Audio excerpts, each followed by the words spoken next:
ഈ ഒരു മേഖലയാണ് ചാലക്കുന്നിൽ ഇപ്പോൾ ട്രാഫിക് ജാം, അതായത് വാഹന ഗതാഗത കുരുക്കുണ്ടാകുന്ന സ്ഥലം.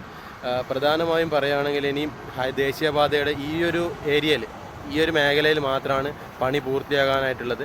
അവസാനഘട്ട പണികൾ നടക്കുകയാണ്. അപ്പോൾ ജനങ്ങളെ വലിയൊരു ബുദ്ധിമുട്ടിലാണ് ഇതിലേക്കൂടി ഇപ്പോൾ കടന്നു പോകുന്നത്.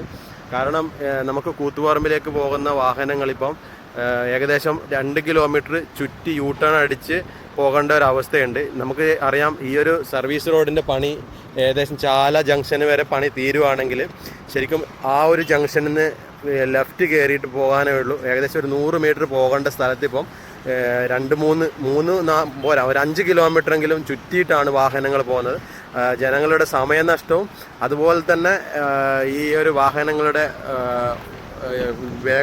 വേഗത്തിൽ പോക്കും, എല്ലാവർക്കും തിരക്കുകളുണ്ടാവും. അപ്പോൾ അവർ ഒരിക്കലും സ്ലോ ആയിട്ട് പോകാനും ശ്രമിക്കുന്നില്ല. മറ്റൊരു കാര്യം പ്രധാനപ്പെട്ട പറയാനുള്ളതെന്ന് വെച്ചാൽ, ഇവിടെ ദേശീയപാത അധികൃതർ സൈൻ ബോർഡുകൾ കൃത്യമായിട്ട് രേഖപ്പെടുത്തിയിട്ടില്ല. ജനങ്ങൾ ഇവിടെ കൺഫ്യൂഷനിലാണ്. ഇവിടെ എത്തുന്ന ജനങ്ങൾ ഏത് വഴിക്ക് പോകണം എന്നുള്ള ഒരു കൺഫ്യൂഷനിലും കൂടിയാണ് ഈ അവസ്ഥയിലൂടെ കടന്നു പോകുന്നത്. എത്രയും പെട്ടെന്ന് ഇതിനൊക്കെ ഒരു പരിഹാരം ഉണ്ടാവട്ടെ എന്ന് തന്നെയാണ് നാട്ടുകാർ ഒന്നടങ്കം പറയുന്നത്. അപ്പോൾ മറ്റൊരു വീഡിയോ ആയിട്ട് വരുന്നവരേക്കും ബൈ ബൈ.